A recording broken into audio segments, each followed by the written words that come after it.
It's quite the storm we're having. Seems Fimbulwinter's here to stay. It will pass, though. All things do. In the meantime, how about a story while we warm by the fire? Odin's filthy spies. That old man sees more now than he did when he had both eyes. Ah, one of my favorites. It's a story of adventure. A father and son working together to overcome insurmountable odds, setting in motion the greatest war the 9 realms have ever seen. I'm getting a bit ahead of myself. Let's start from the beginning. There once was a god from a far-off land who settled in Midgard, disguised as a man. He started a new life, had a wife and a boy. They were happy together. In peace, they found joy. His wife passed away. Kratos mourned with his son.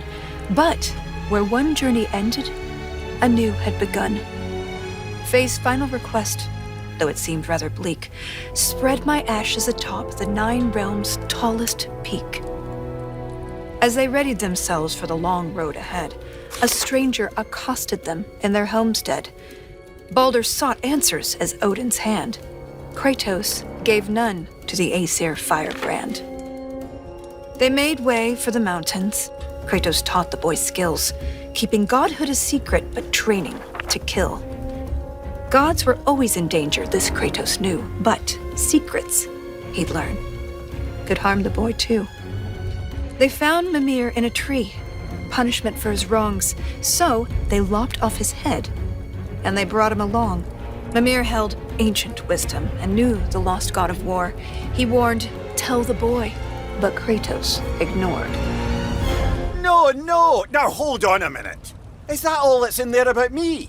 Something to add? Actually, yes, I do. You see, Odin, in all of his dreadfully paranoid wisdom, trapped me in that bloody tree for perceived wrongs, and I led quite the colourful life before even meeting him. It all started when I was just a lad in the service of a great fairy king. Riveting stuff, really. We'll have to get back to that later. No, don't turn the page. I wasn't finished. If Mimir were telling the story, we'd be here all day. Anyways, they met Freya, masquerading as a witch in the woods. A god knows a god. She would aid where she could. She cautioned, "You must tell your son he's divine." But Kratos dismissed her. He'd regret this in time. On the road, Baldur's allies, Thor's sons, attacked. Something snapped in Atreus as he tried to fight back. The Aesir lost the battle, but Atreus fell too. Kratos rushed him to Freya. She would know what to do. Freya was disheartened with the father's neglect, but with the heart of Hell's troll, she could save his son yet. Kratos thundered through Helheim and slew the great troll. He had captured its heart, but in his, burned a hole. He returned with his offering. Freya cast a keen spell, and Atreus was healed, though not all was well. Kratos sat with his son, and for once he was true, revealing he was a god. And Atreus was too. Delighted at first, it seemed all would go smoothly. Then arrogance followed and bent Atreus toward cruelty. With tensions flared, Baldur preyed on their discord, casting back into Helheim Kratos and his ward. In Helheim, they learned Freya caused Baldur's plight. His mother's ill-conceived curse robbed his life of all light. They emerged from the realm as they neared journey's end, but Baldur appeared and attacked once again. Atreus and Kratos were ready this time, stronger together with their power combined. Freya intervened on behalf of her son, begging Baldur's forgiveness for all that she'd done. Baldur strangled his mother. Kratos lunged with a snap. Baldur slumped. Freya wailed.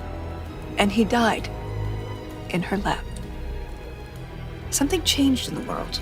Snow started to fall. The dawn of Fimbulwinter. The dusk of it all. Atreus asked, "Is this what it means to be gods? Killing our parents forever at odds?" "No!" Kratos bellowed as he dropped to one knee. we will be the gods that we choose to be. Finally, together, they reached the Great Peak, finding Jotunheim's temple, the giants' retreat. A prophetic mural showed the life they had led. The boy's mother was giant, they learned as they read. Atreus walked to the cliffside. Kratos eyed the wall slowly. Beneath the boy's picture, a name was etched. Loki. They scattered her ashes and watched as they lifted. Over rolling red hills, the wind danced, and it drifted. Standing side by side, feeling hopeful and new, the boy was at peace. And the father was too. With their promise fulfilled, they returned to their home. They trained day after day, lest they'd reap what they'd sown. Atreus grew restless. Wary, Kratos remained. Ragnarok loomed as the great winter waned. Don't tell me you're thinking of stopping here. Things were just getting good.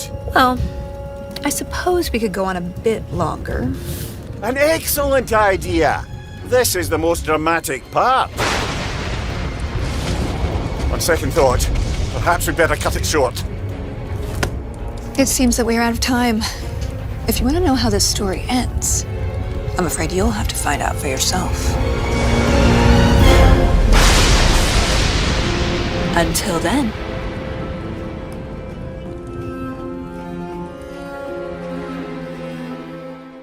PlayStation